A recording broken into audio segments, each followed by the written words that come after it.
Fala galerinha, bom dia, boa tarde, boa noite, tudo beleza com vocês? Aqui vos fala Luciano Borba, engenheiro de dados da Eletrobras, certo? Hoje eu vim aqui para falar um pouquinho da minha experiência, para aqueles que já me acompanham há um tempo, sabe que aqui no YouTube é uma forma de eu compartilhar o que eu venho aprendendo, também de ajudar, buscar ajudar vocês de alguma forma com algum conhecimento que eu já tenho, né? Tô um tempo aí sem postar vídeos com muita frequência. Recentemente tive uma mudança de estado, uma mudança de trabalho, fiquei um tempo sem computador. Então estou voltando aos poucos agora. À medida que eu for ajustando minha rotina, tá? Eu vou voltar a gravar vídeos com mais frequência, certo? E hoje eu quero falar do Microsoft Fabric, certo? Que é uma ferramenta aí que eu venho estudando um pouco nesses meus últimos tempos aí, venho tentando usar um pouco e aplicar um pouco dela através de projetos e estudos, certo? E eu quero compartilhar com vocês o que é que eu já aprendi, quais são as minhas impressões até ela. Então fica aí e depois da vinheta vai começar o vídeo. Eu não tenho vinheta, então vamos pro vídeo. Então, gente, o Fabric basicamente é uma plataforma ponta a ponta de dados, certo? Eu acho que a ideia do Fabric é essa, não é usar diversos pontos, é ter tudo em um único local, certo? Então, ter tudo vai do Lakehouse, vai do Warehouse, vai do fluxo de dados, do data flow ali, vai do próprio Power BI, certo? Tanto a Microsoft ainda, eu acho até ela não entendeu direito qual a proporção ali do Fabric, até pelas formas de adquirir o Fabric, do tipos de assinaturas do Fabric, certo? Então, vou falando aqui com fontes das vozes da minha cabeça, tá? Que é um pouco do pouco que eu já pesquisei e já andei desse mundo que para mim é novo, né? Para quem me acompanha há mais um tempo sabe que a maior parte da minha experiência com dados é no ambiente on-premise, certo? E agora eu estou me aprofundando mais no ambiente cloud. E o Fabric é uma das ferramentas que eu estou buscando me ambientar, então quero compartilhar para vocês esse nível de aprendizado que eu já tive do Fabric. Quais são os pontos que eu acho interessante e quais são os pontos que eu meio que ainda brigo ali com o Fabric, certo? Então, para mim, assim, de real, assim, o bom do Fabric, que para mim ele é um grande data lake, né? Ele traz o conceito do On Lake ali, certo? Eu vou até pesquisar aqui, ó. On Lake Fabric. Aqui, On Lake Microsoft, certo? Ver se tem alguma imagem aqui, ó. On Lake, essa imagem aqui é sensacional, que é bem isso mesmo que ele traz aqui, certo? Então, um One Lake, que é o único local onde vai estar todas as ferramentas ali vinculadas, certo? Ali. Basicamente, dentro do One Lake, né, que é o ambiente do Fabric que a gente vai ter, a gente vai poder criar domínios, que é uma forma da gente separar áreas de negócios da nossa empresa, por exemplo, tipo, sei lá, se você pedir para o chat GPT ele explicar, ele vai dizer vendas, marketing, RH. Como é que eu sei? Porque eu pedi para ele me explicar isso algumas vezes. Então, ele tem ali aquele único ambiente e aí você pode criar domínios e cada domínio pode ter seu workspace. Eu considero o workspace ali como os diretórios, tá? Que a gente pode ter e organizar, gerenciar o acesso através desses domínios e desses workspaces, certo? Então, basicamente, ele vai ter algumas ferramentas integradas nele, certo? Eu vou falar as ferramentas que eu já utilizei, não vou falar sobre todas elas, que aí eu posso estar falando besteira sobre alguma que eu não utilizei, certo? Então aqui tem até algumas que não estão aparecendo aqui, mas também fazem parte. Então, ó, tem o Data Factory aqui, certo? Que nada mais é do que o pipeline de dados, para quem usa traduzido, certo? Onde a gente pode orquestrar o copy round ali, um copy data, que ele vai copiar a data de um local para o outro, ou a gente pode orquestrar ali vários fluxos de dados, vários notebooks. O que seriam os notebooks? É uma forma de rodar o Spark, o PySpark, ou Scala Spark, ou o SQL Spark, ou Spark SQL no caso, né? É ali, eu acho que são quatro vínculos ali do Spark, certo? O próprio Python em si, se você quiser rodar um pandas ali, você pode rodar, certo? Para mim, a maneira que eu mais gosto, eu tento de trabalhar no Fabric, é subir nesse ambiente, subir nos notebooks, certo? Mas não é só isso, tá? Ele vai ter aqui o Data Factory, né? Que vai ser... Eu gosto de brincar que ele é meio que um orquestrador, mas ele também tem o seu próprio orquestrador, que é baseado em Airflow também, certo? Que ainda está em preview ali, mas tem, certo? Ele vai ter o Synapse Data Engineer, certo? Synapse Data Science, Synapse Data Warehouse, Synapse Real Time Analytics, Power BI Data Activator, certo? Deixa eu ver se eu acho mais alguma foto mais interessante aqui. Aqui, ó. Ele tem uma das coisas que eu gosto muito aqui, é o Lake House, certo? Lake House é de fato um Lake House, né? O conceito de Lake House, que eu vou poder criar e alimentar de tabelas delta ali e vou poder fazer diversas coisinhas ali naquele ambiente de tabelas, certo? Então vou botar aqui, ó, as ferramentas, né? Vou botar aqui fluxo de dados. Deixa eu ver aqui, vou trazer aqui, ó, pronto. Ele tem aqui, ó, essa fotinha aqui, experiência simples. Deixa eu ver se eu dei isso aqui com vocês. Esse vídeo não foi planejado, tá, gente? Não foi muito organizado. A ideia é passar um pouquinho do que eu venho me acostumando aqui, que eu venho aprendendo, certo? Ele traz aqui, ó, pronto, essa foto. Queria essa foto aqui. Abrir, nova guia. Aqui. Pronto, certo? Aqui ele traz um ambientezinho, ó, que ele tem aqui, ó, no Data Engineering, que ele tem um Lake House, um Notebook, certo? Spark Job Definitions, aqui eu não utilizei. Utilizo muito esses dois. Lake House é o próprio conceito Lake House, onde eu vou ter tabelas, certo? Em formato Delta, que nada mais são do que arquivos Parquet, que vão estar ali em formatos de tabela, certo? Onde a gente pode usar pontos de extremidade SQL, onde a gente pode alimentar esses Lake Houses através do fluxo de dados, que nada mais é do que o Power Query ali do Power BI, certo? Só que online ali pra gente, que eu não gosto do fluxo de dados.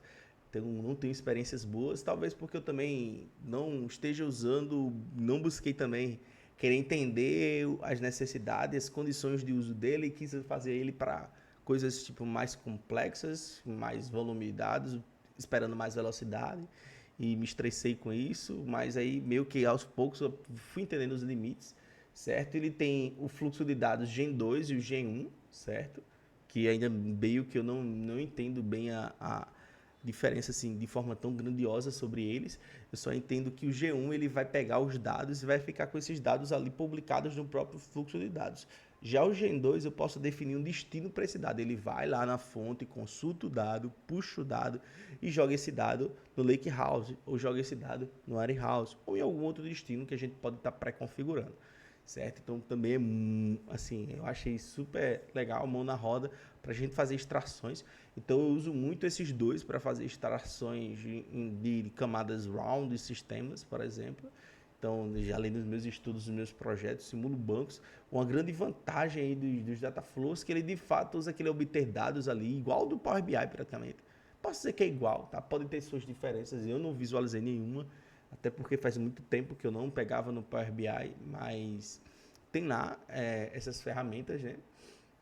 E tem muitas fontes de dados, a gente pode obter, por exemplo, dados de on-premise através de getters de dados enterprise ou getters de dados local, certo? Então isso vai trazer muita grandeza, muita facilidade para o dia a dia de vocês, para o dia a dia de extração de dados, certo? E depois a gente pode criar vários fluxos e também ele vai atender diversos públicos, porque um público que ele é mais do Analytics, mais do Power BI já como em si, ele vai conseguir usar e fazer o processo de tratamento até em camadas. Um processo medalhão, por exemplo, ele consegue fazer usando o fluxo de dados, desde que ele faça o tratamento de dados ali. Não é minha expertise, não é minha habilidade. Então, geralmente eu não faço nenhum tratamento nesses fluxos de dados. Eu vou buscar esses dados ali, jogo no Lake House, e no Lake House eu vou usar o PySpark para tratar, certo? E geralmente eu levo ele para uma camada final, que é uma camada não tá aqui nessa foto, mas tá aqui logo aqui embaixo, o Warehouse ali, certo? Que é a camada que geralmente eu jogo os dados para o modelo semântico do relatório absorver esses dados dali, certo? Então, e geralmente eu orquestro tudo isso aqui, certo? Com o pipeline, uma data pipeline ali, que nada mais é pipeline de dados, que nada mais é além do que o data factor, certo? Que ele está ali encapsulado, onde eu vou botando todos os fluxos de dados em sequência, vou botando o Spark em sequência, vou botando o Lakehouse ali, vou alimentando. E assim eu consigo manter uma ingestão de dados com frequência, com agendamento, com tudo. Então, assim, estou falando aqui bem a grosso modo do Fabric, certo? Para mim, é uma plataforma que ainda tem muito a evoluir no que se trata de performance. Às vezes tem algumas coisas que acontecem que é sem explicação. Talvez essas coisas sem explicação só são sem explicação por um problema entre a tela e a cadeira, que sou eu, que não conheço tanta ferramenta, mas estou buscando estudar, me ambientar, assistindo cursos em inglês, lendo muita documentação, certo? Então essa é uma deixa que eu deixo para vocês, uma dica. Busquem, façam a sua parte, busquem documentação, busquem cursos. O Fabric, para mim, é uma ferramenta ainda nova, então tem muita gente a aprender a usar ela da melhor forma, tem muita coisa também a gente ia fazer. Ele tem algumas ferramentas de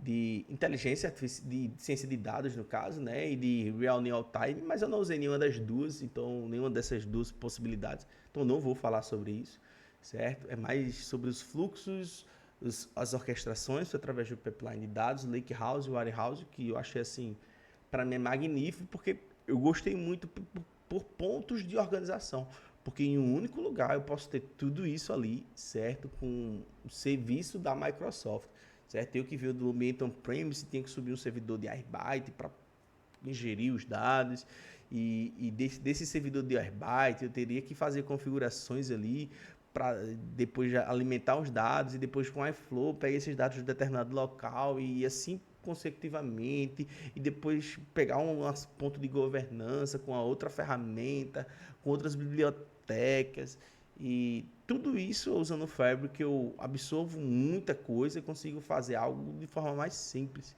certo? Mas aí também eu tenho um custo que no ambiente on-premise eu teria com o servidor, e aqui no Fabric eu teria com as licenças e a capacidade do Fabric, certo? Então aí cabe às empresas, cabe a você ver custo-benefício de situação. A ideia aqui é falar de uma forma bem por cima, sim, dizer minha opinião, que minha opinião é que é uma ferramenta boa, que tem muito a crescer, pode muito a melhorar, certo? Ainda não posso dizer que é minha stack maravilhosa que eu quero, até porque venho estudando ela há muito pouco tempo, mas quem sabe, se vocês gostarem aí, eu posso estar trazendo mais vídeos, posso estar mostrando para vocês a minha evolução dentro da ferramenta, né? Como criar uma conta de desenvolvedor, como fazer cada passo a passo aí, e evoluindo. Tem muito conteúdo aí, deve ter muito conteúdo do Fabric, porque a maioria dos conteúdos que eu estou consumindo do Fabric são conteúdos em inglês.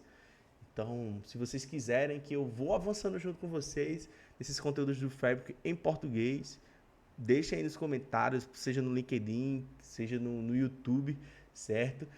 Se você está vendo esse vídeo, obrigado. Se você chegou até aqui, obrigado. Se você também não chegou até aqui, beleza, faz parte. Um dia você vai chegar, quem sabe, ou não. Brincadeiras à parte, deixa aquele recado, confere o meu site. Vai aparecer, ó, em algum lugar dessa tela, o link do meu site, como também vai estar na descrição desse vídeo, certo? Não deixa de olhar a documentação do Fabric, dar uma pesquisada, ver se faz sentido para você, até porque o ambiente hoje de cloud, ele está cada dia mais presente nas empresas, então é bom a gente não ficar preso só no on-premise, tá? Isso é uma coisa que eu falo para mim, porque minha zona de conforto é on-premise, mas estou buscando sair dessa zona de conforto, evoluir minhas condições profissionais para trazer aí mais benefícios para a minha carreira, como também compartilhar mais conteúdos com vocês, tá bom? Então, obrigado pela atenção de todos e até a próxima.